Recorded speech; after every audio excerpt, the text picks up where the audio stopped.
cuman. Yang difoto adalah kaum buruhnya.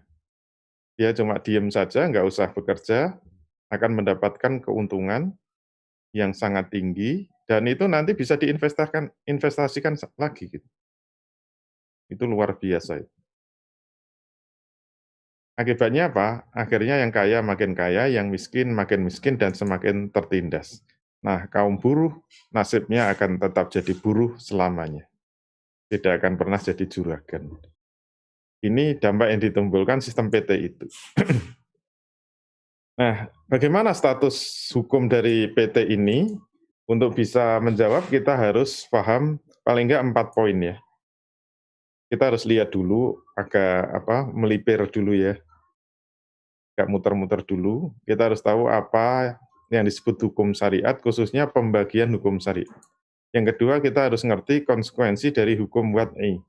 Yang ketiga, kita harus melihat PT itu dalam tinjauan hukum wad'i. Kemudian yang keempat, hukum perseroan dalam Islam. Baik, kita mulai yang pertama, pembagian hukum syariat. Nah, di tengah umat Islam sekarang hanya memahami bahwa hukum syariat itu hanya hukum taklifi. Ini bolak-balik kita singgung, padahal hukum syariat itu ada dua, yaitu hukum taklifi dan hukum wad'i. Nah, hukum taklifi itu apa? Hukum taklifi itu hukum yang akan mengatur perbuatan manusia secara langsung, yang berupa tolab atau tuntutan dan berupa takhyir atau pilihan.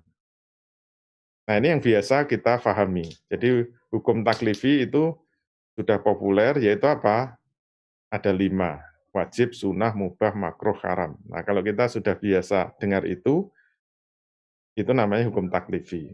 Misalnya kita ditanya, apa hukumnya sholat zuhur? Sholat zuhur itu hukumnya wajib.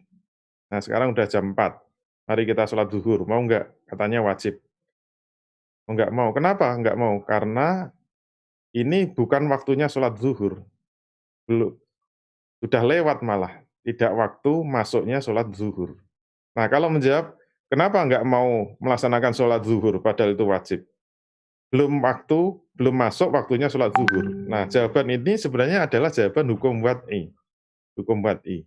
Yaitu apa? Hukum untuk mengatur perbuatan manusia secara tidak langsung.